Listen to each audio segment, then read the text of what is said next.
মঙ্গলবার রাত ৯টা নাগাদ মালদার এক পাপড় ব্যবসায়ী পাপড় বিক্রি করে বাড়ি ফিরছিলেন। আচমকাই বাড়ি ফেরার সময় দুষ্কৃতীদের গুলিতে নিহত হন তিনি। সেই গুলিকাণ্ডে মোট ৪ জনকে আটক করল পুলিশ। এই গুলিকাণ্ডে বিজেপির অভিযোগ, এলাকায় এই ঘটনা কার্যত রোজ নামচা হয়ে দাঁড়িয়েছে। পাল্টা শাসক দলের বক্তব্য, পুলিশ অত্যন্ত সক্রিয়। প্রত্যেকটি ঘটনাতেই অভিযুক্তরা ধরা পড়েছে।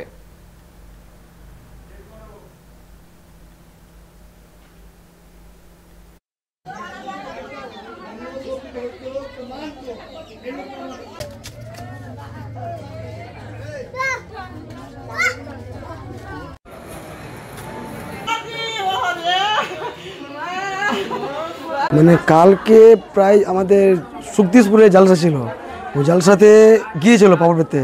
লোকটা এত সুন্দর লোক, মানে আমাদের গ্রামে নাই, সিধা লোক। ওই পাপড় বেচে আসছিল প্রায় 15টার সময়। ওখানে শুনলাম কি গুলি করা হয়েছে, একটা নয় 3টা গুলি মারেছে। ওই গুলিটা মেরেছে, যদি সিধা লোক যদি থাকতো মানে পেটে মারতো বা পায়ে মারতো, এখানে মেরেছে। ওই সিনিয়র লোক আছে চোরটা, যেন এখানে মারা হয়েছে। তো ওই লোকটা মারা যে আমরা তো বাড়িতে ঘুমিয়েছিল, ওখানে অন্যজন আমাদের গ্রামে লই যায়নি, অন্য গায়ে লোক লিয়ে গেছে। নিয়ে আবার শুনলাম কি ওখানে মারা গেছে। তো ওর সাথে কোনো জিন্দিগিতে আমার নানা রিস্তা লাগে, মানে কোনো দিন এরকম লোক আমাদের এই দুপাড়া, পশ্চিম পাড়া এবং পুরো পাড়া, মানে এরকম লোক আমাদের গ্রামে নেই। এই জায়গায় তো কালকে তোমার পাপড় বেচে আসছিলো, আস্তে আস্তে আপনার এই নিচের কানিতে 3টা গুলি ফায়ার করলো। ফায়ার করার পর এখানে জানতে পারলো 9টার দিকে জানতে পারলো।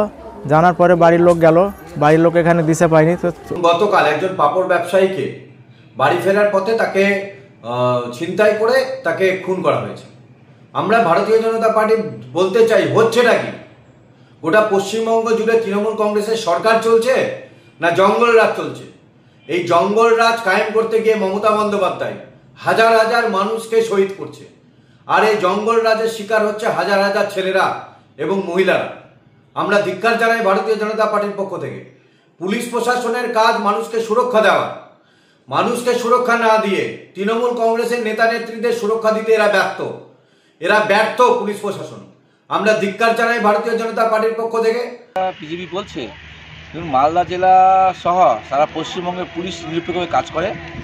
এখানে যারা কেউ যদি ক্রাইম করে, কেউ যদি মার্ডার করে, যেই ক্রাইম করুক না কেন, বাংলার পুলিশ তৎক্ষণাৎ অ্যাকশন নেন এবং উপযুক্ত তাদের শাস্তি দেওয়ার ব্যবস্থা করেন, সর্বোচ্চ সহায়তা প্রদান করেন। আর বিজেপি নেতারা তো উল্টো কথা বলবে, কারণ তারা কাজ হচ্ছে বিরোধ করা। তাদের রাজ্য, গৃহশাসিত রাজ্যতে গিয়ে দেখুন সেখানে কি করে মানুষ ক্রাইম করছে, তারা পুলিশকে ধরে মারছে, সেখানে সরকার কিছু বলতে পারছে না, পুলিশ তাদের আতঙ্কে ঠিকমতো কাজ করতে পারে না।